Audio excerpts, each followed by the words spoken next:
pemserter in die insertion machine.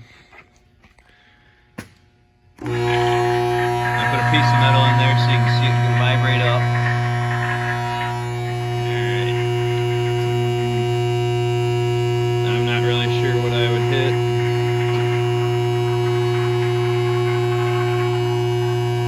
Low air pressure. I don't have air hooked to it right now.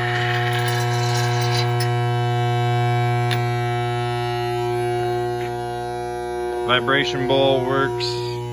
PLC pops right up. I don't know what I would do with the air.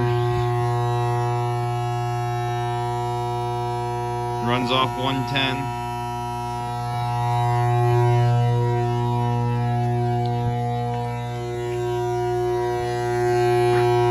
Guess I can reset the fault.